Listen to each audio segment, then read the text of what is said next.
Hello, everyone. Hi. I hope you all are enjoying at NDC Oslo and had a nice lunch and enough of coffee for today.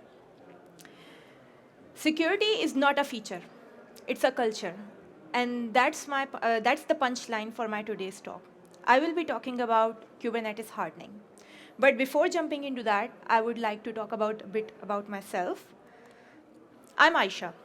I'm working as a site reliability engineer at a Mercedes-Benz Tech Innovations Lab, and working with Kubernetes for quite a while. And with Kubernetes operators, I'm very passionate and interested about learning more and working more with Kubernetes security, cloud security, and other cloud native technologies. Although it's my pleasure, first time visiting Norway, but I live in Germany, and originally I'm from Pakistan. So let's get started. As Kubernetes continues to be widely used and widely adopted in production environments in many organizations, securing workloads should be a top priority for everyone. In this session, I'll walk through some fundamental best security practices to help preventing your clusters from being compromised.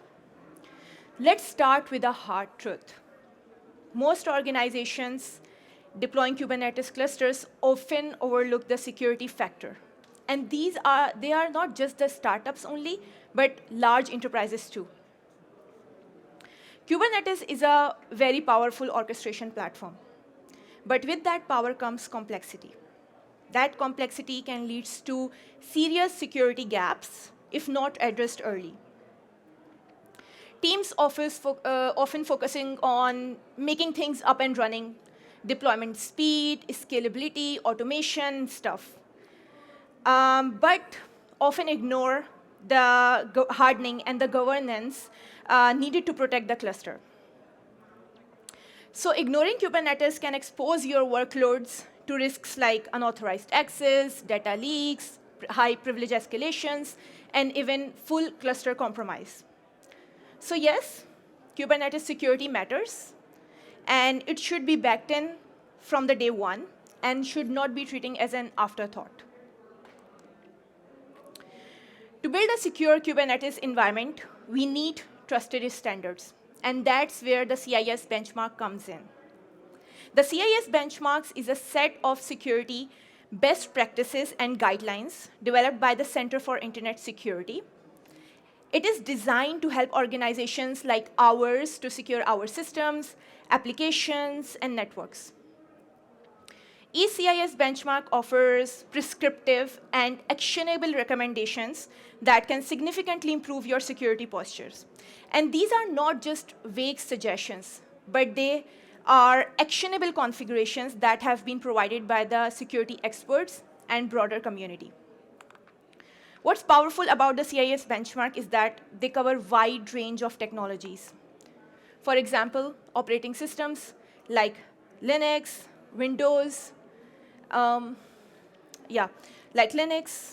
Windows and macOS, cloud platforms like AWS, Azure, and GCP, containers and Kubernetes, which is our focus for today, databases like MySQL and PostgreSQL, and even network devices. When we talk about securing Kubernetes, the CIS benchmarks provide solid foundations for securing our Kubernetes clusters.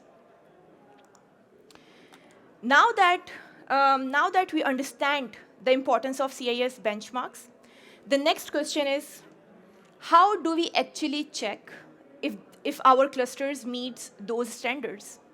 And that's where the KubeBench comes in. KubeBench is an open source tool that automates the process of checking whether your clusters,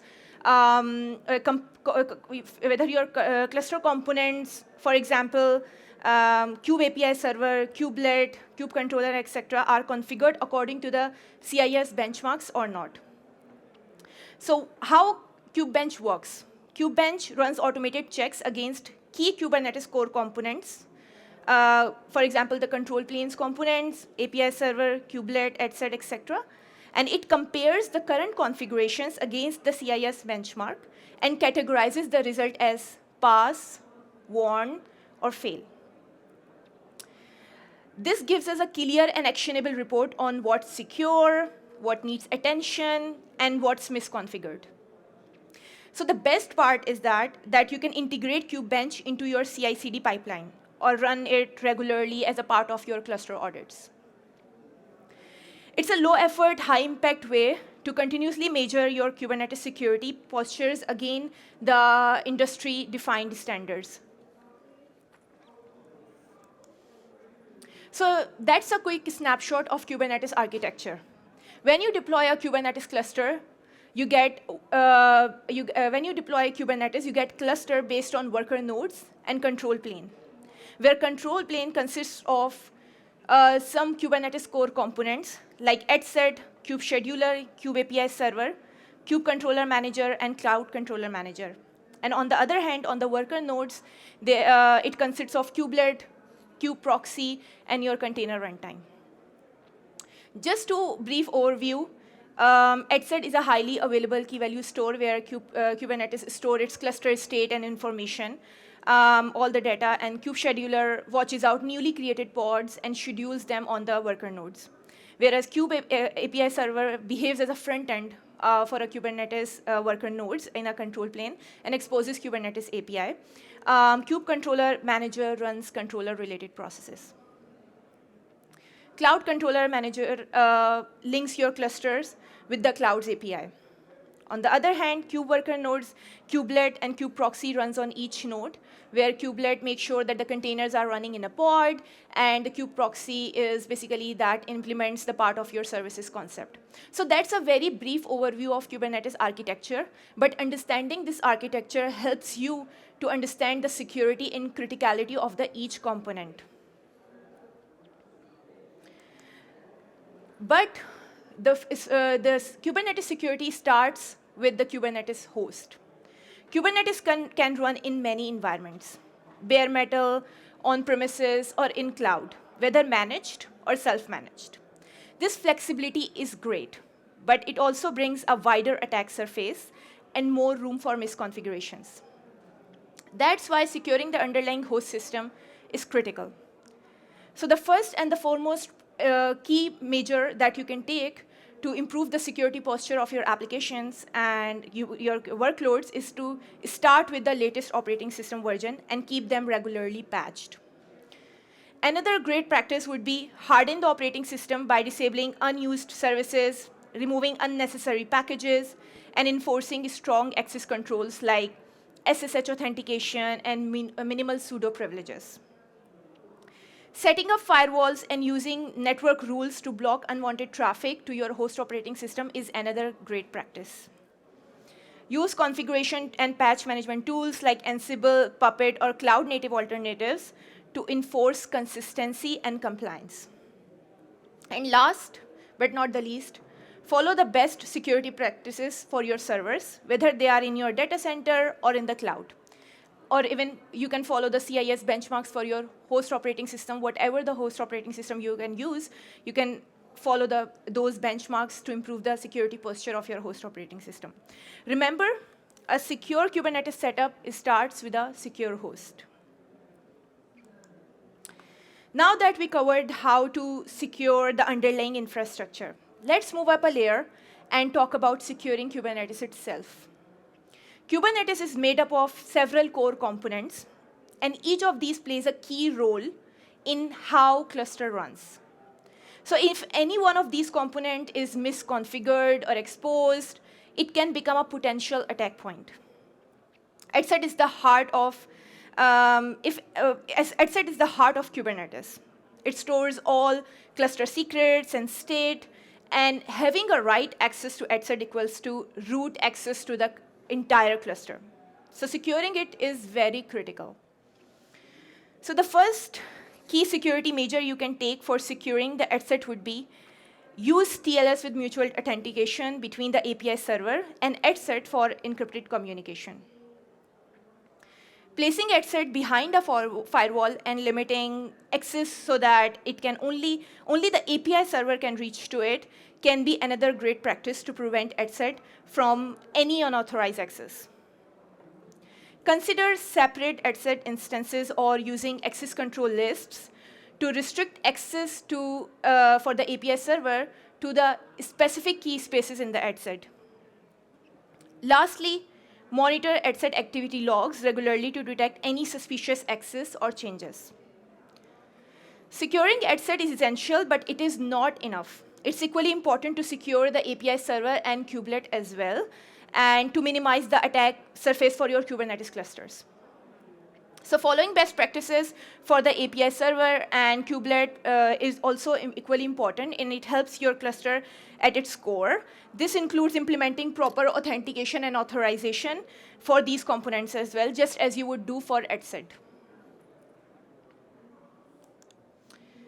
So now, once you establish proper authentication and authorization for your Kubernetes clusters and components, the next step would be securing the applications that are running inside your cluster. Many organizations deploy Kubernetes dashboards or web applications within their clusters to gain visibility into resources like pods, deployments, and workloads.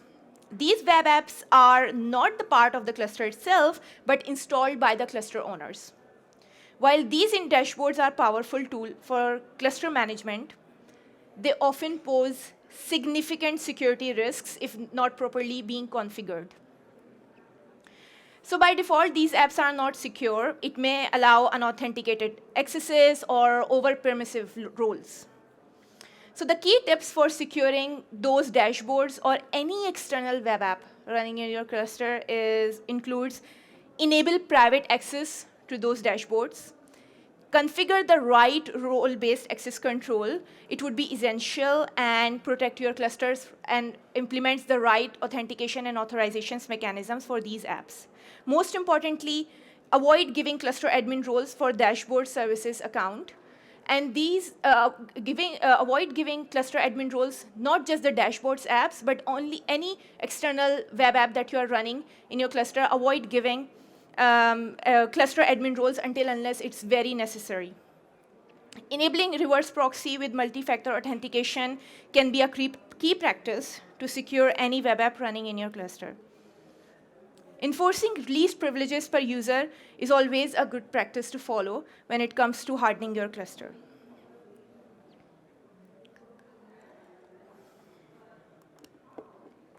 So now let's talk about a Kubernetes internal authentication and authorization mechanism, which is role-based access control.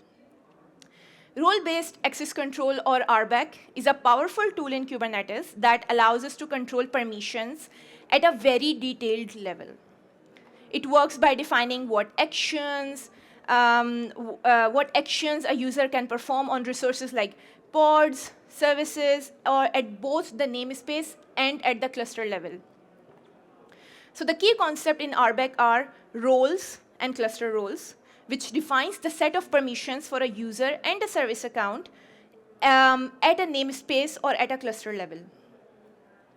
Whereas role bindings and cluster role bindings binds your users or service accounts to the set of permissions that are defined in the roles, and you can combine node restriction plugins with RBAC to restrict nodes from accessing certain resources, which helps further tightening the security.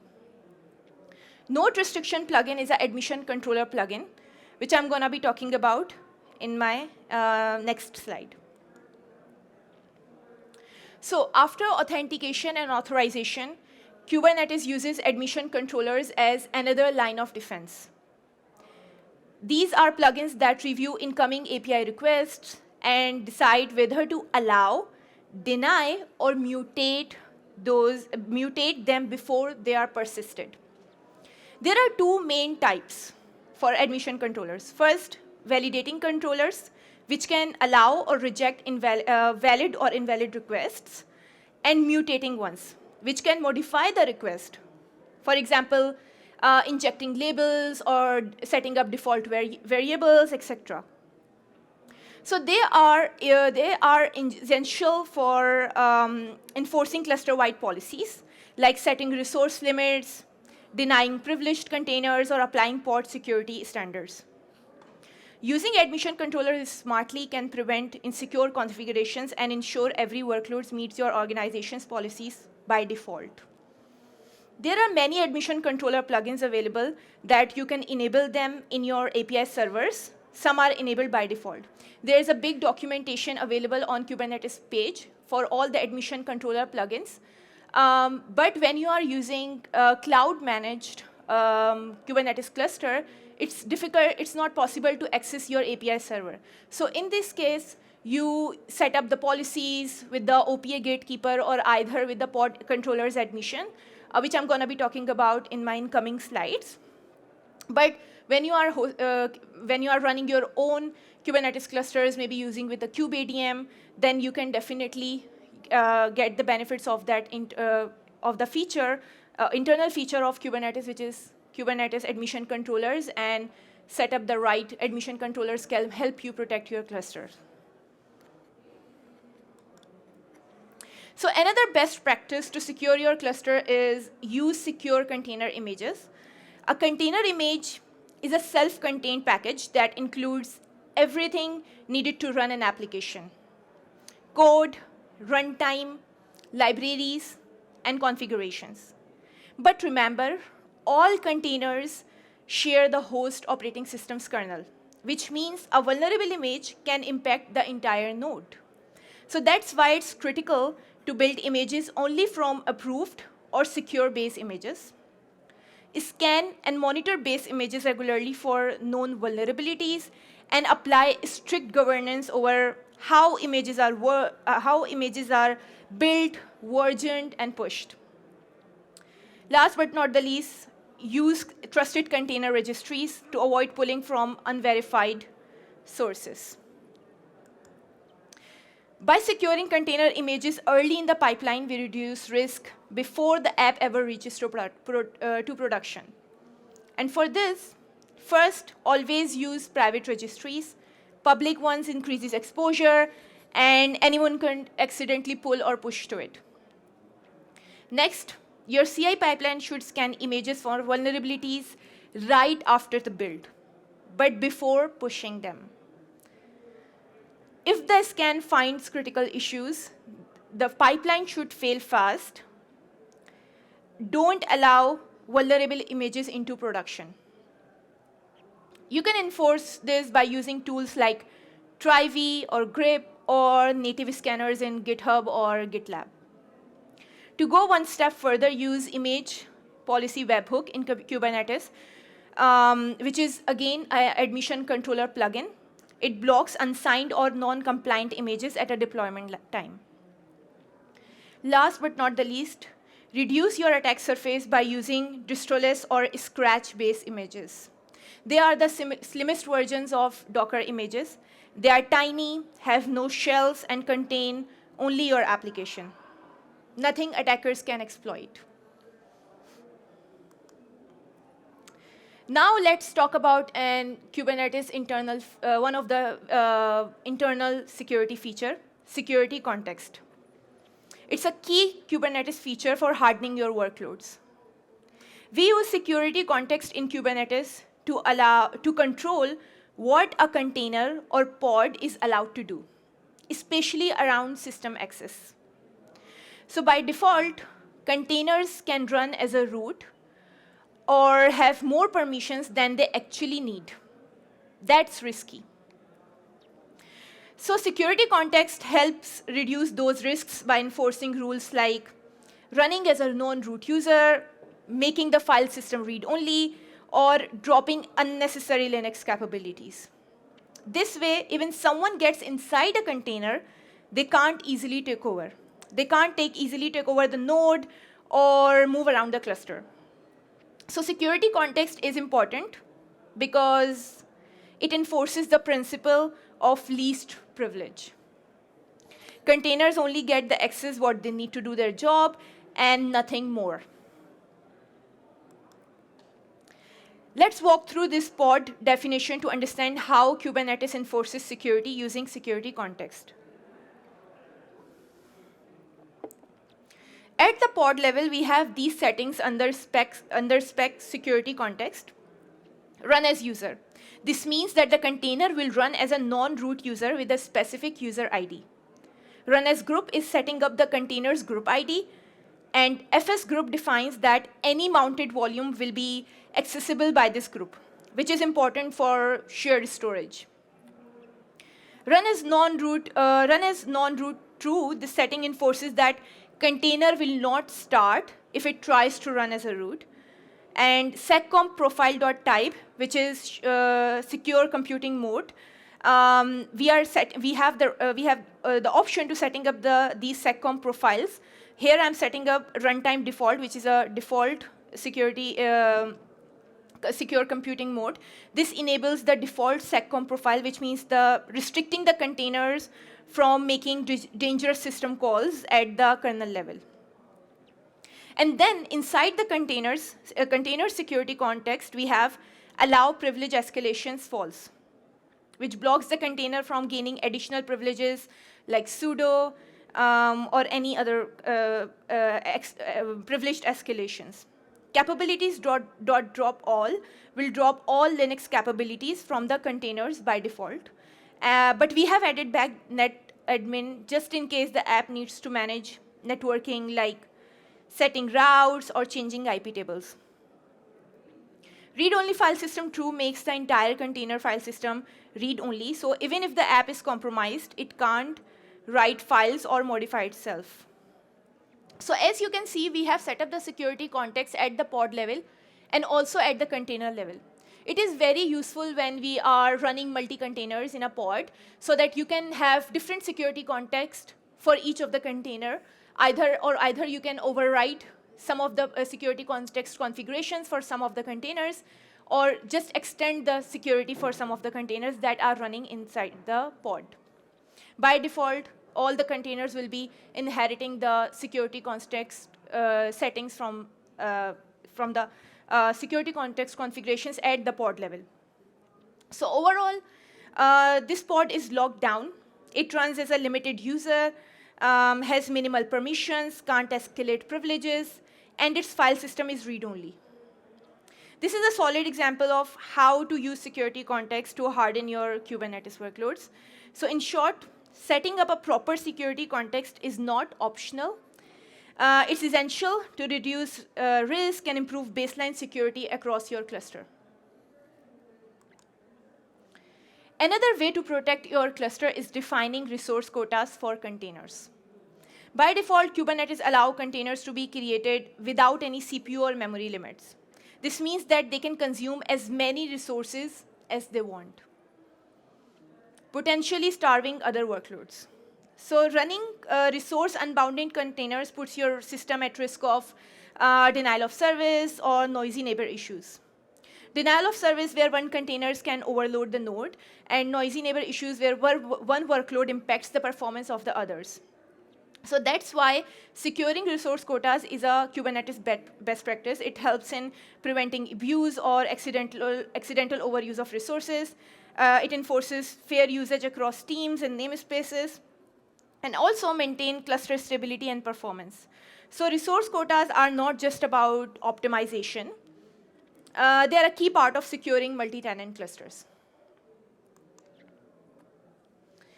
Now, let's talk about another security feature of Kubernetes, which is defining network policies. By default in Kubernetes, all pods can talk to each other, even if they shouldn't. For example, front-end pod doesn't need to talk to database pod. So this open communication model is a security risk, especially in production or multi-tenant clusters. To fix this, we use network policies to restrict pod-to-pod traffic based on defined rules. There are two key types: ingress, which controls incoming traffic to a pod, and egress, which controls outgoing traffic from a pod. The goal is to enforce a zero-trust networking model. Means no communication is allowed until explicitly permitted. With the right policies in place, services talk to what they need. This helps reducing the blast radius of any compromise. Let's talk about this example of a network policy. Here I am, this is a basic example of how you can use the network policies in your clusters. Here I am targeting the backend pod with the help of the pod selector. And for the backend pods, I am setting the policy types, ingress and egress. And in the ingress, I'm allowing the traffic from the front-end pod, but letting the egress empty. And not defining the egress or letting the egress traffic empty is the same thing. But what it's doing here, it's blocking any outgoing traffic from the backend pod. This is a very simple and basic example where you can control the traffic at the pod level using the pod selector, but you can also control the traffic and implements the network policies at the namespace level as well, and also at the IP block level, with the IP block level as well, where in the IP blocks you can allow the traffic from certain IP ranges and block the traffic from certain IP ranges. There's a great documentation available in Kubernetes page for the network policies, and it's a great feature when you want to have a control over your networking in your cluster. So now that we have talked about securing workloads during deployments, let's shift focus on how Kubernetes enforces security at the point of pod creation. This is where the pod security admission controllers comes in. Pod security standards or pod security earlier it used to call it as a pod security standards, but now it's pod security admissions, which helps us control how pods are allowed to run in the cluster based on how secure we want things to be. Kubernetes is very flexible by default, but this flexibility can lead to security risks if we are not careful. So it's a cluster-wide admission controller that ensures that every pod follows Kubernetes pod security standards before it's allowed to run. So let me walk you through how it works. A pod creation request is sent to Kube API server, and then the pod security admission controller intercepts this request before the pod is created. It evaluates the pod spec against predefined pod security standards, which comes in 3 levels: privileged, baseline, and restricted. The privileged one is the least restrictive, mainly for trusted workloads, and the baseline one applies the sensible defaults for most of the applications. Whereas the restricted one is the most secure. It tightens the controls for critical environments like production environments. Based on the policy level and its enforcement mode, like enforce, warn, or audit, it blocks the pod if it violates the policy, or allows you to run but logs a warning. If the enforcement mode is audit, it logs a violation event but doesn't block anything. This is a very simple example of how you can implement the pod security admissions, or how you can enforce those policy at the namespace level. It's actually very simple. You can enforce those standards or policy at a namespace level, either with the enforce mode, audit mode, or warn mode. It depends how you want things to be secured. If you are running your clusters maybe on the production environment, and you can enforce the mode with the restricted ones. So what it happens, it applies that pod security standards or policy for all the pods that are running inside your clusters. So you don't have to make any changes into the pods themselves. You just need to labelize your namespaces, and the policy will gonna be these policies or policy standards will gonna be applying to all of the containers that are running inside your pods. Now let's talk briefly about service mesh. Service at the security level. As we move towards microservices, we get flexibility and scalability. But this also increases the complexity of securing communication between the microservices. That's where a service mesh comes in. We use service mesh to make communication between microservices more secure, reliable, and manageable, without adding complexity to the application code.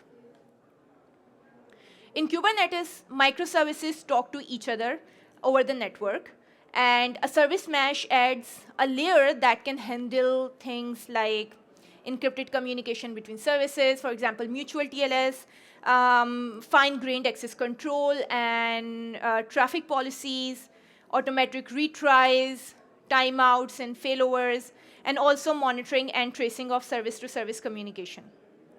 This is done using lightweight proxies like Envoy that runs alongside with each service in a same pod. That model, we call it as a sidecar model.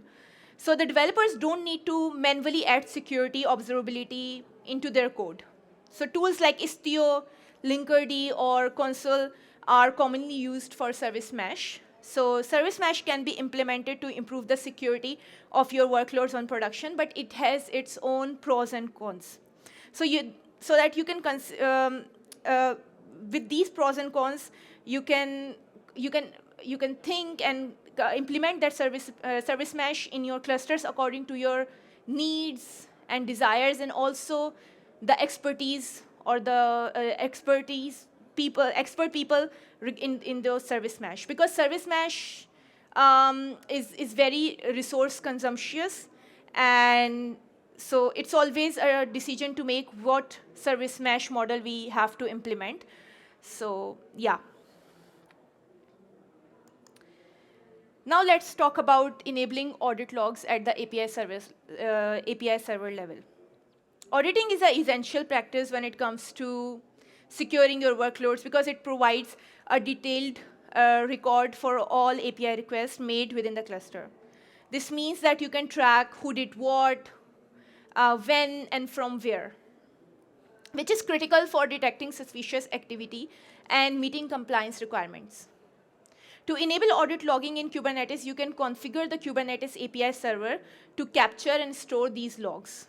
You can control what gets logged by setting up an audit policy, and which lets you focus on important events without overwhelming your system with data.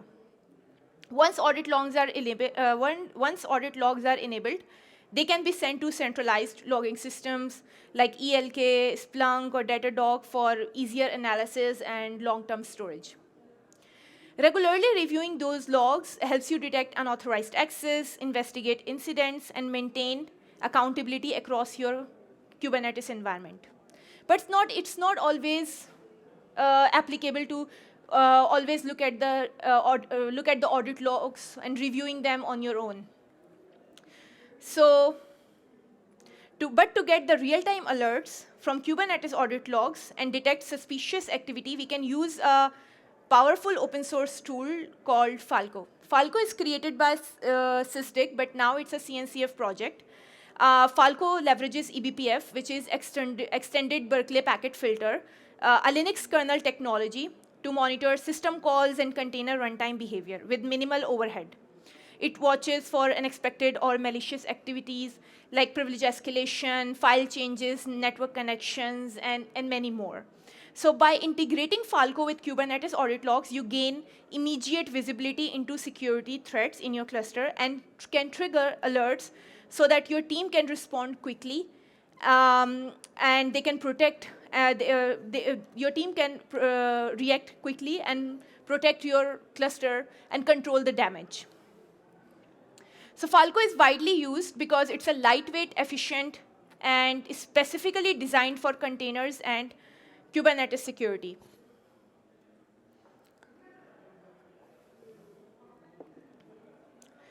Just for the brief that how Falco works. You can install Falco at your operating systems or either in your Kubernetes using a Helm chart.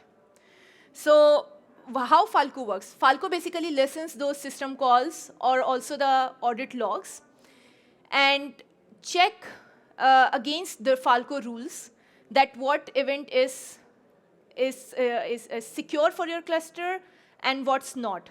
or detects any vulnerable or suspicious events in your audit logs and alerts you on the basis of those rules. Falco comes with many predefined rules, but you have also the option to customize those rules. And this is a very basic example of a Falco rule where it detects bash in a container. I mean, it's a simple YAML-based rules that Falco, you can define or customize your own rules. And as I mentioned, that Falco comes with predefined rules. You can enable them or disable them or add your own rules or just to understand them. So this is a very basic example of Falco rule where it detecting bash in a container and setting up and configuring the description and the conditions as well. To understand the Falco conditions, you also have to maybe understand some of the system calls as well, because Falco works at a kernel level, so of course it works at the system calls level as well. And on the basis of that, whenever these rule triggers, whenever the rule detects an event, if we have configured an output option, we will receive a message like this, as you are seeing in this screenshot, where it shows that this rule has been triggered with the container ID, with the user ID, and all of the information that we have actually defined in a rule. But it's not always necessary that you get outputs like boring outputs like that or the logs. You can use a project, Falco Sidekick. Falco Sidekick is a companion project of Falco, which basically also you can deploy Falco Sidekick along with a Falco in your cluster. And it can basically forward those alerts to any external services and the systems that you are using, either Slack or Elasticsearch or Datadog or any external tool that you are using, and you can get those alerts to your system. But remember that Falco is not a preventive tool. It's a tool that only just alerts you. It cannot prevent that event or the suspicious event to be happening, but it will just inform you so that your team can react proactively and control the damage. But if you don't want to forward those alerts to any external platform, you can also use the Falco Sidekick UI, which you also can run it in your cluster, which provides a nice UI where it shows that what rules have been triggered and how your system is secure. So it's a great tool when it comes to looking at your container runtime security. To sum up, security should be a priority from the very beginning, and it's an ongoing process. So the teams should work together to build a strong security culture in the organizations. Kubernetes offers great built-in features, great built-in security features, and by following the best practices and trusted open source tools, we can better protect our clusters and keep our systems safe. Thank you for listening my talk. If you have any questions, please let me know or either reach out to me directly. And that's my LinkedIn QR code we can get connected with. Thank you.